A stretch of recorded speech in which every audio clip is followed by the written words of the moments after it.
जब आप ये कहते हैं कि मस्जिद थी, है और रहेगी, Indian Muslim personal law board ये कहता है मस्जिद थी, है और रहेगी, तो क्या ये जहर घोलने के बराबर नहीं है? जिस तरह से सौहार्दपूर्ण तरीके से सुप्रीम कोर्ट के फैसले के बाद पूरे देश ने स्वीकारा और उसी कोर्ट ने कहा है ना कि यहां पर मंदिर बनेगा। क्या आपका सवाल का आखिरी हिस्सा बोलिए। उसी कोर्ट ने कहा है ना कि यहां पर मंदिर बनेगा। उसी कोर्ट ने कहा है ना कि सरकार मस्जिद के लिए अलग से जमीन दे। उसी कोर्ट ने कहा है ना कि सरकार ट्रस्ट बनाए। मस्जिद कैसे है? मैडम, अगर मैंने ये कहा है, सुनिए मैडम, मैं अगर ये कह रहा हूं कि यहां पर मस्जिद है और थी और है और रहेगी, तो ये मेरा राइट है। इसमें कंटेम्प्ट कहां से आ रहा है बताइए आप। और मैं बोलता रहूंगा, जब कभी भी 5 अगस्त आएगा, जब कभी भी 6 दिसंबर आएगा, असदुद्दीन ओवैसी बोलता रहेगा ये बात को। ये उकसाने के बराबर नहीं है ओवैसी जी, आपको टोक कर एक सवाल पूछ रही हूं सर, काउंटर क्वेश्चन है। क्या ये लोगों को उकसाने के बराबर नहीं है? ये एक ऐसा मैटर जिससे अब आगे बढ़ने की जरूरत है, उसमें जहर घोलने के बराबर नहीं है। किसको उकसा रहे हैं आप? मैडम, किसी को उकसा नहीं रहे हैं, हकीकत बता रहे हैं। अगर 6 दिसंबर को 92 को सुधांशु जी की पार्टी सुप्रीम कोर्ट को झूठ बोलकर बाबरी मस्जिद को शहीद नहीं करती, तो क्या आज का फैसला आता? ये सुधांशु जी भी जानते हैं। और उमा भारती को बिठा लिए वहां पर जो एक्यूज हैं उस केस में। मैडम, एक बात प्लीज आप समझिए कि ये मेरा फ्रीडम ऑफ एक्सप्रेशन का राइट है। मैं इसको बोलता रहूंगा, उकसा नहीं रहा हूं। मैं किसी को नहीं कह रहा हूं कि खुदा ना खास्ता लॉ एंड ऑर्डर लो। मैडम, आप जानते हैं, आपके टीवी प्रोग्राम पर आपने कई न्यूज दिखाए हैं कि किसका नाम लेकर, गाय का नाम लेकर लुकमान को मारा गया परसों। कौन किसका नाम ले रहा है? और सुधांशु जी को मैं फिर से समझा रहा हूं, बड़ी इज्जत के साथ उनको समझा रहा हूं कि सुधांशु जी, मुस्लिम पर्सनल लॉ बोर्ड एक सोसाइटी एक्ट में रजिस्टर हुआ, मगर मुस्लिम पर्सनल लॉ है अभी कानून में भारत के। वो शरीयत, आप शरीयत को समझते नहीं है सुधांशु जी, आप शरीयत कहे जा रहे हैं। सुधांशु जी, जैसा हिंदू मैरिज एक्ट है वही सिविल मैटर्स में ये भी है। क्या आप हिंदू मैरिज एक्ट को खत्म कर देंगे? आप बताइए, हिंदू मैरिज एक्ट है नहीं है?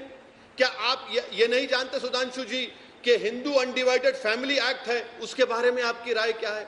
मैं आपसे बताने की कोशिश कर रहा हूं कि आपके पार्टी और प्रधानमंत्री ने आज वहां पर जाकर इस बात का सबूत दिया कि उनका मजहब, उनका रिलीजन सब पर सुपर इंपोज करेंगे। प्रधानमंत्री ने 5 अगस्त को 15 अगस्त से जोड़ दिया। आप उस पर कुछ कहना नहीं चाहते। सुधांशु जी, मोहन भागवत वहां पर किस कैपेसिटी में बैठे? यही वो आरएसएस है जिसने विश्व हिंदू परिषद को 1960s में बनाकर राम जन्मभूमि की बात की। उससे पहले तो ना मालविया ने बात की, उससे पहले तो ना के मुंशी ने बात की। सुप्रीम कोर्ट का फैसला है, आखिरी फैसला हम रेस्पेक्ट करते हैं, मगर अगर मैं उससे मुत्तफिक नहीं हूं तो कोई कंटेम्प्ट नहीं कर रहा हूं। क्या सुधांशु जी की सरकार जाकर सुप्रीम कोर्ट से कहेगी कि जो कंटेम्प्ट पिटीशन इतने बरसों से सुप्रीम कोर्ट में पेंडिंग है, क्या उस पर सुनवाई होगी? सुनवाई करवाइए ना, क्यों नहीं करवाते कंटेम्प्ट पिटीशन पर सुनवाई? आप सुधांशु जी जवाब दीजिए। और संघ प्रमुख पर ये दूसरी तीसरी बार वो सवाल पूछ रहे हैं, उसका भी जवाब दीजिएगा। किस चीज का? संघ प्रमुख किस कैपेसिटी में वहां बैठे? संघ प्रमुख बता रहा हूं, मैं बता रहा हूं। संघ प्रमुख इसलिए वहां थे कि भारत का सबसे बड़ा संगठन यदि आज की डेट में कोई है किसी भी क्षेत्र में, मैं अंजना जी कई बार बोल चुका हूं, वनवासी क्षेत्र में सबसे बड़ा वनवासी कल्याण आश्रम, दलित क्षेत्रों में सबसे बड़ा सेवा भारती, विश्वविद्यालयों में सबसे बड़ा विद्या भारती, विद्यार्थी परिषद सबसे बड़ा धार्मिक संगठन विश्व हिंदू परिषद, और जितने भी अनुषंगिक संगठन हैं, अगर आप देखें वर्ल्ड में कोई एक संगठन नहीं जिसके 30,000 स्कूल हो, वो सब संघ के हैं। तो संघ इस समय सामाजिक जीवन के सबसे बड़े संगठन के रूप में है, तो सामाजिक प्रतिनिधित्व के रूप में था, उसमें क्या समस्या की बात है? इसलिए राम मंदिर के भूमि पूजन में बैठे सुधांशु जी, इसलिए क्योंकि वो सबसे बड़ा संगठन है और वो इसलिए कि वो तमाम वनवासी इलाकों में काम करते हैं। सबसे पहले राम जन्मभूमि का समर्थन किया था। इनसे पूछिए कि जब आपने स्वतंत्रता आंदोलन में स्वतंत्रता संग्राम सेनानियों को पेंशन दी थी तो सबको दे दी थी क्या? सिर्फ उन्हीं को दी थी ना जो स्वतंत्रता लड़े थे। मतलब जो अंग्रेजों के पिट्ठू थे उनको भी स्वतंत्रता संग्राम सेनानी का पेंशन दिया गया था क्या? अब ये सवाल किया गया था कि ये क्यों आके बैठे हैं?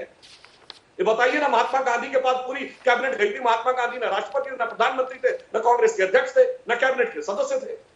प्रेरणा के स्रोत थे, संघ प्रेरणा का स्रोत है। अब मैं दूसरी बात कहता हूं, जो इन्होंने कहा कि मस्जिद थी, तो मैं पूरी विनम्रता से कहता हूं ओवैसी जी से कि अगर उनको इस बात का दुख है कि कोई धार्मिक स्थल, वैसे टेक्निकली मस्जिद धार्मिक स्थल नहीं होता है, अगर फिर भी उसको लगता है कि उनको लगता है धार्मिक स्थल टूटने से हमें दुख है, तो वो कहें कि जितने भी मंदिर कश्मीर में तोड़े गए थे वो रेस्टोर करवाएंगे। उसके लिए भी बोला होता। धुबरी बरपेटा से लेके मल्लापुरम तक 92 के बाद जितने मंदिर तोड़े गए, आप कहते हैं कि हाँ ठीक है, उनका भी उद्धार दोबारा होना चाहिए, तो मैं मानता कि ईमानदारी है। और आपके तो सांसद, विधायक और छोटे भाई खुद कह चुके हैं 800 साल जिन्होंने हुकूमत की, तो मैं और किसी की बात नहीं कह रहा हूं, जिन्होंने खुद लिखा तजुके बाबरी में बाबर ने लिखा ये मंदिर मैंने तोड़े, आईने अकबरी में अकबर ने भी लिखा ये मंदिर तोड़े, फतवाए आलमगीरी में लिखा औरंगजेब ने मैंने ये मंदिर तोड़े, फतवते फिरोज शाही में फिरोज शाह तुगलक ने लिखा ये तोड़े। आप कहते हैं वो भी बहाल कर दो, ओवैसी जी तब तो हम मानते कि ईमानदारी है, अन्यथा वो सब तो रहेंगे और यथावत। और एक में आप कहेंगे, और फिर मैं ईमानदारी से कहता हूं एक बात और, आपने कहा कि बाबरी मस्जिद की कोर्ट निर्णय दे चुका है। मैं फिर कह रहा हूं और लाखों दर्शक देख रहे होंगे, बताइए बाबर ने कहीं लिखा कि मैंने मस्जिद बनाई? उसने तमाम चीजें लिखी, अपने तजुके बाबरी में लिखा नहीं, हुमायूं नामा में उल्लेख है नहीं, आईने अकबरी में उल्लेख है नहीं, जहांगीर नामा में नहीं, फतवाए आलमगीरी से आता है।